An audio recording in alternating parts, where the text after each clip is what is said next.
Good morning. It is unusual to communicate with you in this way via the internet, but in strange times, we have to be innovative and also hopefully very patient. But at least in this way, we can say a few things about the meaning of the day, the gospel of the day, and although we cannot fully participate in the usual Eucharistic worship that we do on Sundays, we can at least have some connection with the liturgical program of the Orthodox Church until the proper order is hopefully soon restored. So today, Sunday, the 22nd of November, we hear in church normally a parable from the Gospel according to Luke. And I'm going to read it to you in Greek and then in English. So the Gospel is from the readings from the Gospel according to Luke. Είπεν ο Κύριος την παραβολήν ταύτη. Ανθρώπου τινός πλουσίου εφόρησεν η χώρα. Και διελίγιζε το εν εαυτό λέγον τι ποιήσω, ότι ούκ έχω που συνάξω τους καρπούς μου. Και είπε τούτο ποιήσω. Καθελώ μου τας αποθήκας και μείζωνας οικοδομήσω. Και συνάξω εκεί πάντα τα γεννήματά μου και τα αγαθά μου. Και ερώ τη ψυχή μου. Ψυχή έχεις πολλά αγαθά, κείμενα εις έτη πολλά. Αναπαύου, φάγε, πίε, εφραίνου. Είπε δε αυτό ο Θεός, άφρον ταύτη την νυκτή, την ψυχήν σου απαιτούσιν απεσού. Αδε ετοίμασες τι νιέστε. Ούτως ο θησαυρίζον εαυτό και μη εις Θεόν πλουτών. The same thing, the same passage in English. The Lord said this parable. The land of a rich man brought forth plentifully. And he thought to himself, what shall I do? For I have nowhere to store my crops. And he said, I will do this. I will pull down my barns and build larger ones. And there I will store all my grain and my goods. And I will say to my soul, soul, you have ample goods laid up for many years. Take your ease, eat, drink, be merry. But God said to him, fool, this night your soul is required of you, and the things you have prepared, whose will they be? So is he who lays up treasure for himself and is not rich toward God. As he said these things, he cried out, he who has ears to hear, let him hear. This is the gospel that we hear in church, that we would normally hear in church this Sunday. And as is quite usual to Luke the evangelist, what we have here is a very strong image. As I have mentioned before, it is mostly for this reason that our church gave Luke the evangelist the epithet, the description of a painter, the iconographer. Not necessarily because, although we have that tradition as well, not necessarily because there is a tradition that ascribes him some of the earliest paintings, icons of Mary and baby Jesus, but mostly and more precisely because his gospel reflects images just like this.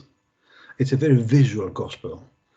As we hear the words, we can imagine, we can bring to our mind the image of that rich man, or that person, or that Pharisee, or that publican, and so on and so on. So Luke the evangelist, more than any other of the evangelists, gives us images in his words. So in this case, what is the image that we see? Here we start with considering a rich person.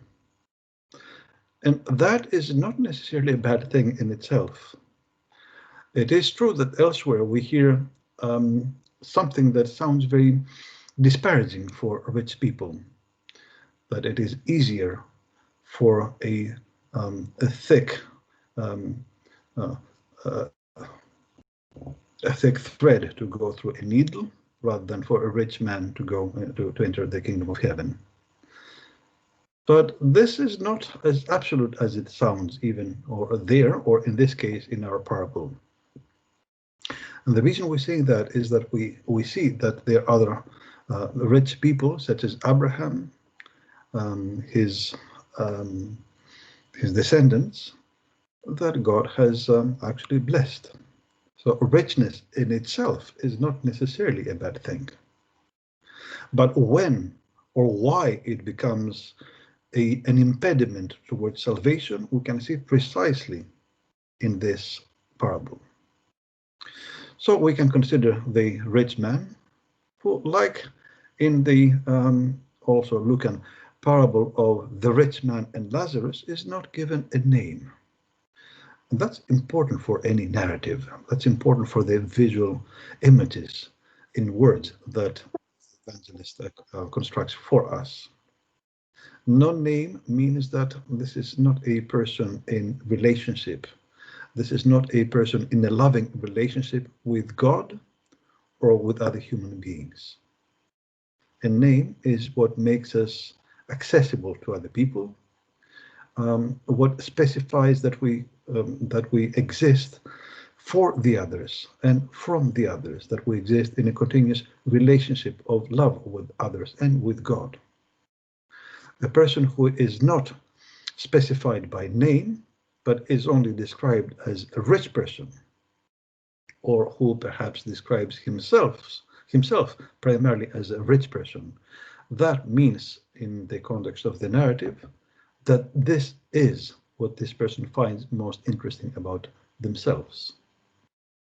So a rich person, somebody whose main concern in this life is what to do with the storehouses that he has, that they are not enough to house his many riches, his grain. He was lucky that year.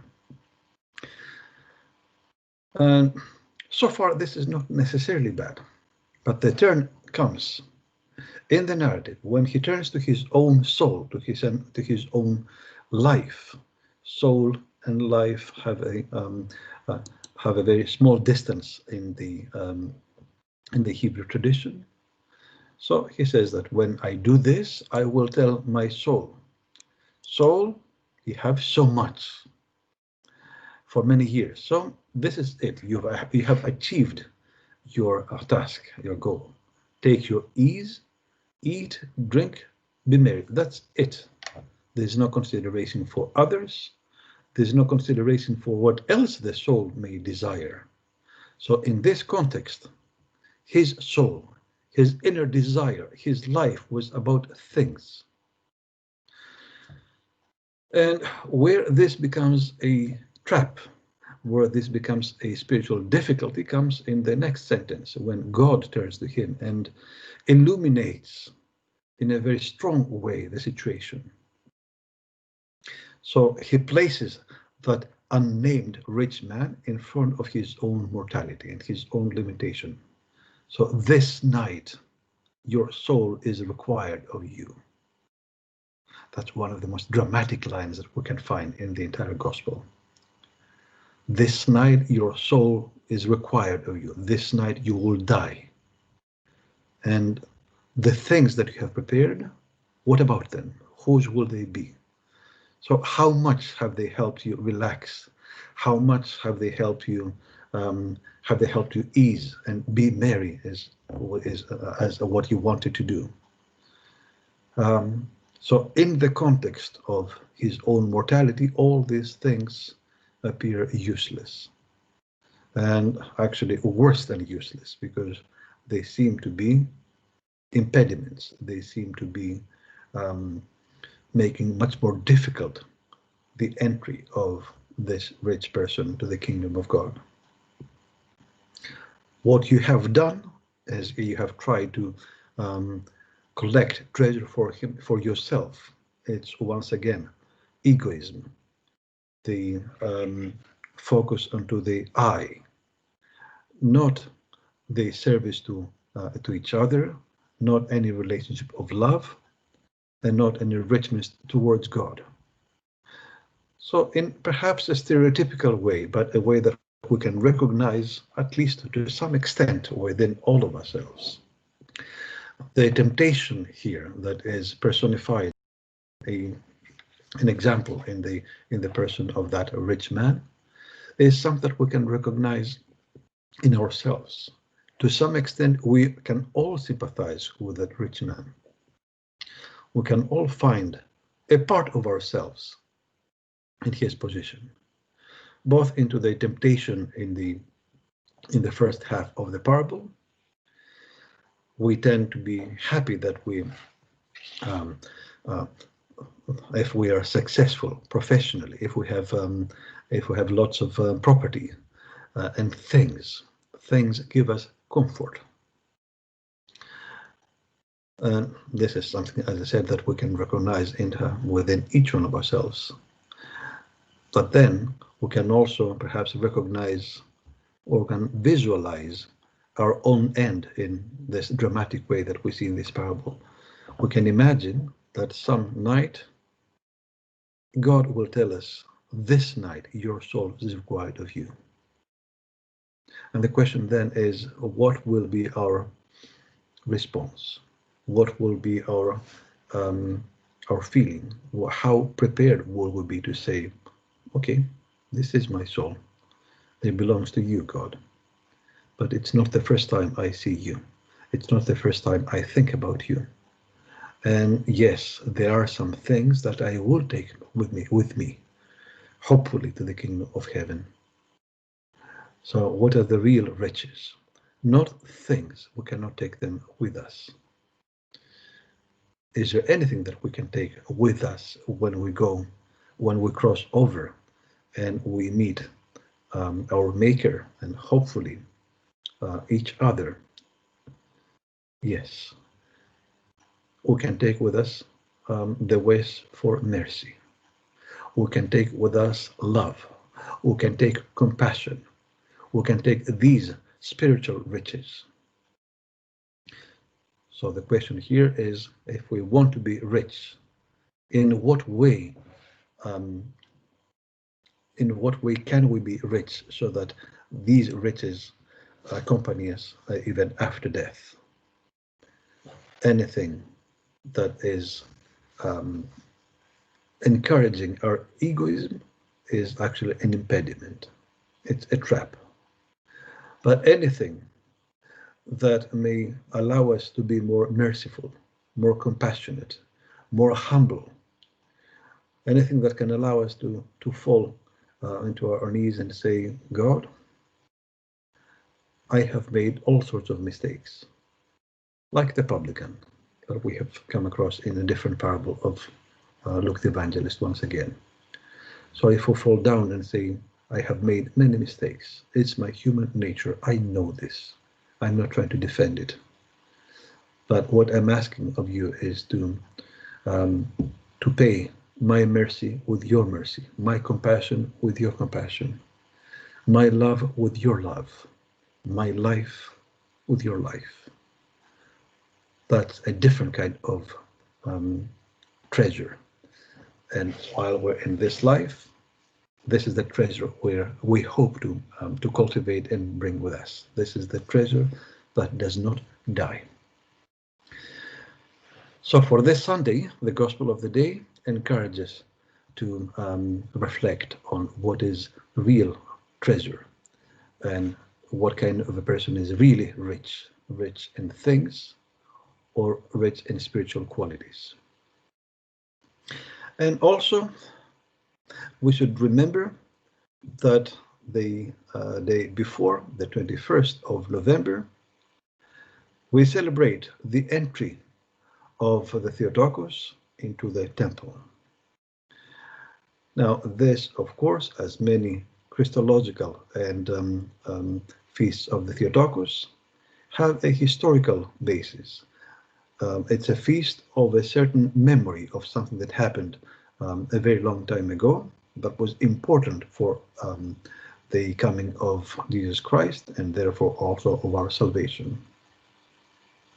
But for the fathers of the Church, the main meaning of feasts like that does not lie with the past.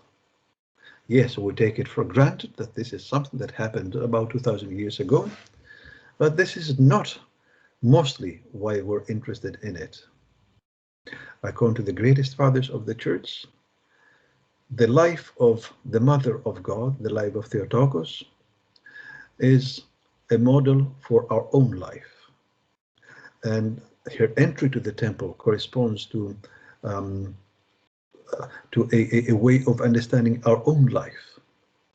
What we see in the life of the young Mary, and this is what we commemorated yesterday on the 21st of November, is that she entered the temple, and there she spent a life of prayer, a life of dedication. And because of that life, and because of the yes that she said to the angel who came to invite her to become the Mother of God, so because of the preparation in the temple and because of her free acceptance to work with God, the Logos, Christ, our Savior, was born inside her. This, in some ways, prepares us in this Advent Lent season that we have, in this period of fasting before Christmas, so that we too enter a life of prayer. We strengthen the life of prayer that we have already started, so that at the feast of Jesus, of the Nativity of Jesus Christ, we too can celebrate the Nativity of the Word, the Nativity of Jesus Christ inside us, inside everyone's heart and mind. So all of these feasts have their counterpart in our life, in the way that we proceed and work out our own plan of salvation with the mercy and love and compassion of God. May God always be with you.